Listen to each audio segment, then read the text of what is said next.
If anything happens to Mia, we're getting a divorce. While shopping with the family, our daughter Mia suddenly goes missing.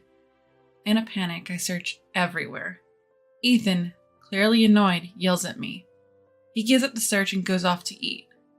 At the mall's information desk, they inform me that a child matching Mia's description was seen being forcibly put into a car by a young woman in the parking lot. What should I do now? A store employee kindly suggests contacting the police. Just then, Ethan returns and after hearing the situation, urgently says, "Don't you dare call the cops." What unfolds next is unexpected and horrifying truth, plunging Ethan into a living hell. My name is Allison. I live with my 4-year-old daughter, Mia, and my husband, Ethan. I hustle every day as a homemaker, doing everything for Ethan and Mia. After graduating college, I married Ethan and became a homemaker at his insistence. Despite this, Ethan looks down on me for never having worked as a working adult. "If you divorce me, Allison, you're done for. You have no work experience." Ethan points this out every time we fight. "You're just a parasite." I've been called that too. When we first got married, I used to stand up for myself, but Ethan's constant belittling has worn down my confidence. I find myself unable to argue back anymore, merely living according to Ethan's wishes. Unhappy with the situation, I once suggested to Ethan that I could get a part-time job now that Mia has started preschool. "If you take a part-time job, you'll neglect the household chores. Plus, you've never worked a day in your life, Allison." But I thought I could contribute to our finances even just a bit. "Cut the crap! You, Allison, with no skills, working? Impossible. Bring it up again and we're getting a divorce." Ethan ripped up the resume I had started writing. Why can't things be better? The thought of a divorce crossed my mind, but with no work experience, there's no guarantee I'd get custody of Mia if we separated. So I gave up on getting a part-time job and found myself back under Ethan's thumb. Around that time, Ethan started coming home late and seemed preoccupied with sending messages, acting a bit off. Moreover, when I went to wash Ethan's dress shirts, I noticed the scent of women's perfume on them. Could he be cheating? Suspicion growing, I couldn't resist peeking at his phone while he was in the shower. But the phone was locked, and I was struggling to unlock it. "What are you doing?" A terrifying voice came from behind me. Turning around, I saw Ethan, freshly out of the bath, glaring at me and snatching the phone out of my hands. Well, I saw messages coming in and I got curious. "Enough with the excuses. Do you think I'm cheating?" No, it's not like that. "I wouldn't do something like that. We have our lovely Mia. Think about it again and we're getting a divorce."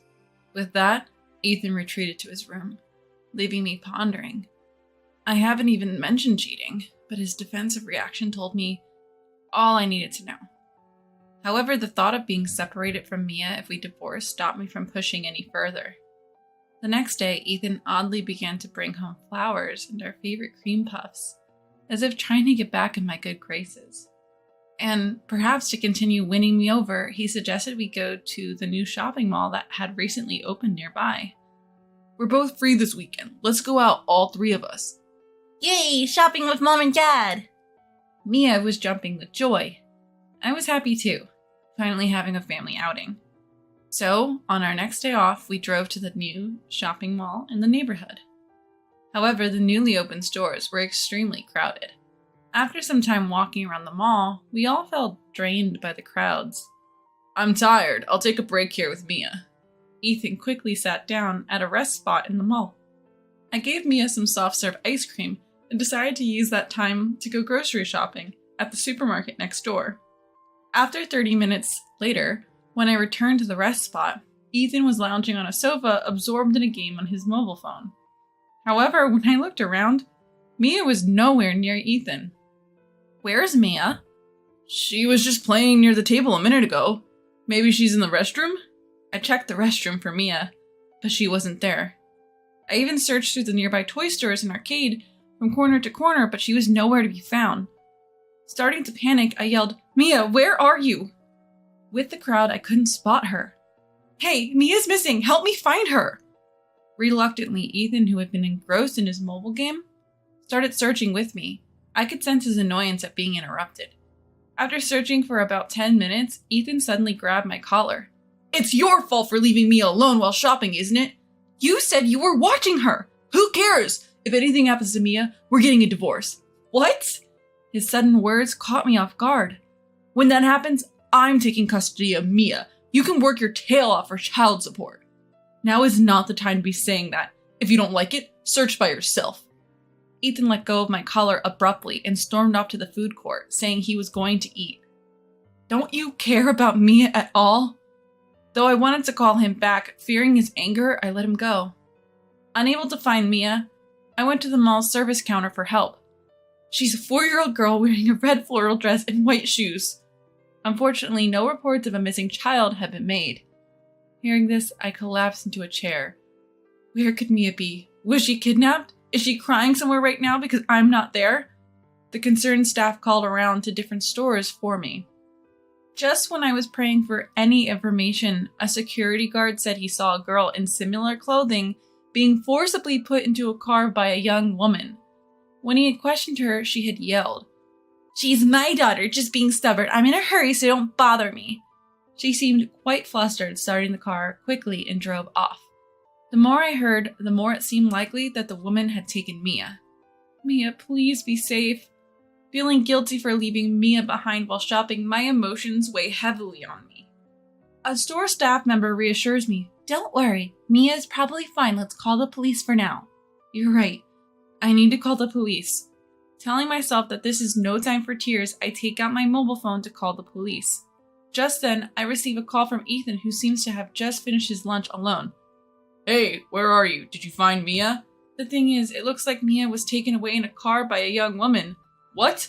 What are you talking about? I quickly tell Ethan to come to the customer service counter, and he rushes over. Ethan seems hesitant when the security guard briefs him on the situation and suggests that we should report it to the police. Then, Ethan starts asking the security guard detailed questions about the appearance of the woman who took Mia, and the color and the type of car. I might know who she is. I'm going to call her, so please don't go to the police yet. Know who? What do you mean? Just stay here and wait, Allison. Leaving me with questions, Ethan goes away to make a phone call. A few minutes later, he returns with a worried look on his face. Allison, go home first. I'll pick up Mia, and remember, do not report this to the police. Without explaining further, Ethan leaves in his car, so I have no choice but to take the train back home alone. Please come back safely. With no updates and time passing by, I am filled with unease. Should I really not contact the police? Then, almost 2 hours later, Ethan returns home, carrying a sleeping Mia. Mia! You're safe! Overwhelmed with joy, I run to Mia and hug her tightly. I take a peacefully sleeping Mia to her bedroom. I check her thoroughly to make sure she's not hurt, and thankfully find no injuries. I'm so relieved. Finally feeling a sense of relief that Mia is back, I ask, "So, the person who took Mia, was she someone you know?" Yeah, it was just a mix-up with someone from work. Mia's fine. Let's leave it at that. What do you mean, a mix-up? Explain properly. She mistook Mia for a lost child. I don't want to make it an issue at work, okay? If you do anything weird, we're getting a divorce. Ethan forcefully ends the conversation and retreats to his room. I don't know how you could make such ridiculous excuses. By now, I had nothing but distrust for Ethan.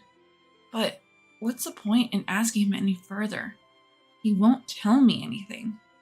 Soon after, Mia woke up. I hugged Mia so tightly it might have hurt, and when I welcomed her home, she grinned with a ticklish smile. At first, I didn't like getting in the car with a strange lady, but she told me she was Daddy's friend, so I wasn't scared. Mia reassured me with a smile. Daddy's friend?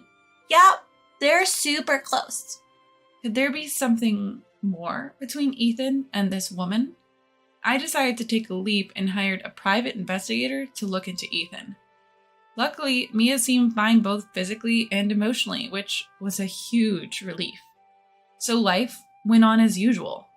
A week later, I received a report from the investigator.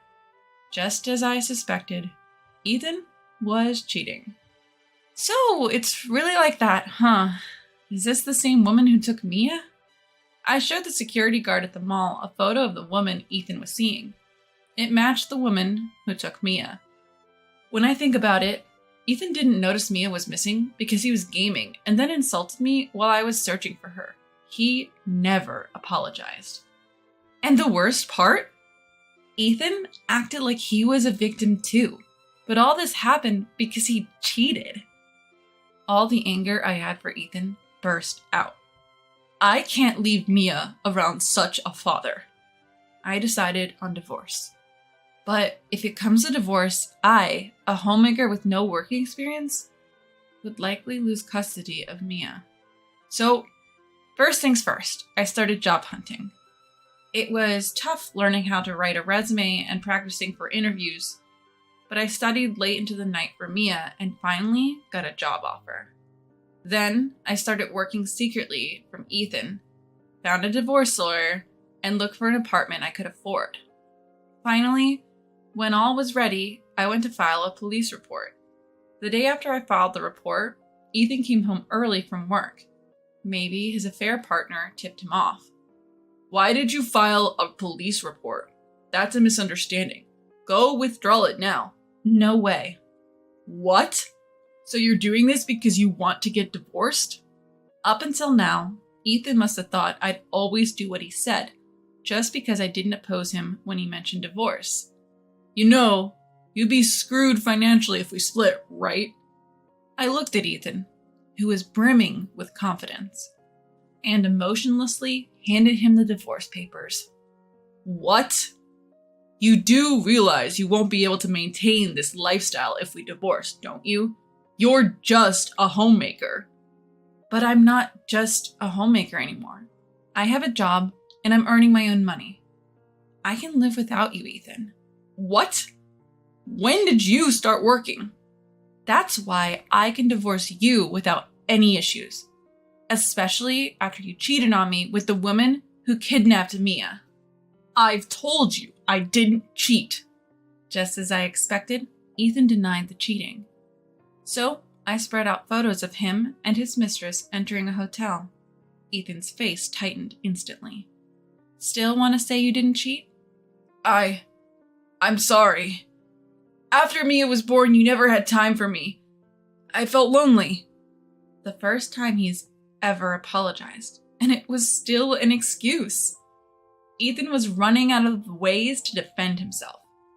Look, the woman who kidnapped Mia is not my mistress. Trust me. Mia and the mall security both recognized her as your mistress. It just looks like her. She's actually a colleague. Don't let this get out, okay? Please retract the police report. Ethan was desperately trying to protect his mistress from punishment. What was he thinking? Security footage caught her license plate. It matches with your mistress's. Still think it's not her? Ethan had nothing more to say. Apparently, he'd promised his mistress to get the police report retracted. He was visibly sweating when he realized I was not going to comply this time. I don't need you, Ethan, who tries to protect someone who put Mia in danger. From now on, we'll talk through lawyers. Leaving Ethan behind, I picked up the sleeping Mia and headed to my parents' house. After that, Ethan's affair partner got arrested for kidnapping Mia. Turns out, when she expressed her sincere desire to marry Ethan, he told her, I can't marry you. Mia is important to me. Believing that getting Mia out of the picture would clear the path for marriage, she took her to a remote mountain, planning to abandon her there. When Ethan heard the description of the woman from the security guard, he realized it was his affair partner. He tricked her with a fake marriage proposal to get Mia back. Moreover, she had been bragging to her coworkers that she was set to marry Ethan, believing his words. In the end, her arrest led to everyone at work finding out about her affair and kidnapping. She was fired. As for Ethan, he resisted divorce until the end. However, thanks to the parents-in-law who felt sorry for Mia, convincing me to give up on Ethan, I secured a lump sum payment for child support and divorce settlement. Ethan wasn't put behind bars like his affair partner, but he was also fired because of the rumors she spread. And yet, I still get messages from Ethan demanding that we get back together. Always talking about how he's struggling, but never a word about me or Mia. I've decided to cut ties with the despicable Ethan once and for all. I've gone through a lawyer and even changed my mobile phone. Now, Mia and I are living together in an apartment near my parents' house. With the help of my dad and mom, I juggle work, household chores, and parenting, and I'm busier than ever. I've gained self-confidence and I'm living fuller, happier days than I did while married.